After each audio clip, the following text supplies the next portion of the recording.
magandang araw sa inyo, no? Video update lang ulit tayo dito. So dahil nung nakaraang Christmas at saka New Year, nagamit ko po ito, hindi ko pa siya nabubuksan.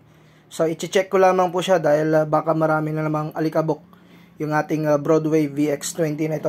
Bali yung VX20 pala na ito po yung pinakaunang version ng VX20. Hindi lang ako sure kung pinakauna or pangalawang version. Kasi yung mga bagong VX20 ngayon, iba na kasi yung kanyang pangalan dito na nakalagay, yung kanyang design at saka yung sa mga loob po niya. So tanggalin ko lang muna dito yung mga screw at saka ipapakita ko sa inyo yung laman. So ito na yung laman ng aking Broadway VX20 po dito. So ayan, makikita po ninyo 36912. Meron po siya ditong capacitor, no? 12 piraso po yan. So napakita ko lang yung mga value ng capacitor nito sa mga naunang video ko dito. Pero check lang ulit natin para makita po ninyo, no? So yung value po niya is nasa, tanggalin ko lang yung aking dito, yan. Ayan po, nasa 22,000 microfarad, 100 volts kada capacitor po niya. Tsaka dito naman sa power supply, check natin.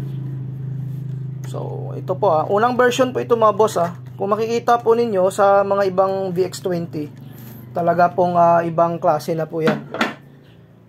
Yan. Saka ito yung kanyang, so ito pala mga ka-sounds, meron sa kanyang cover. Ayan. Makikita po ninyo 126 volts. Yung maka-indicate po dito.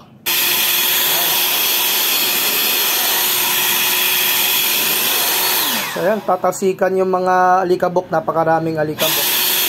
So kung gusto niyo pala mag-order ng ganitong klaseng blower, so ilalagay ko yung link ng blower na ito dito sa ating video.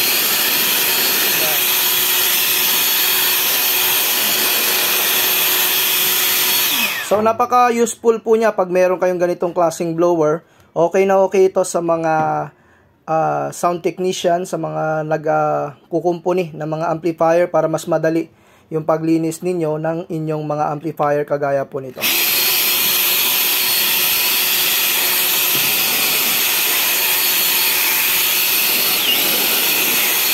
So mabuti lang, wala namang damage pala dito yung amplifier. So okay na okay pa rin po siya. Nung nakaraan kasi sinan-check pa natin ito sa dalawang MCB.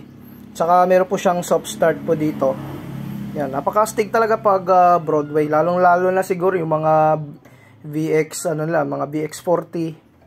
Yan, no? So sana magkaroon tayo ng mga ganyang amplifier sa mga susunod. Gusto ko rin kasi yung Broadway mga boss idol. Napakaganda talaga ng puwersa po niya. Makin po niya 1,450 watts na ito. So hanggang dito lang muna yung video natin. Peace out.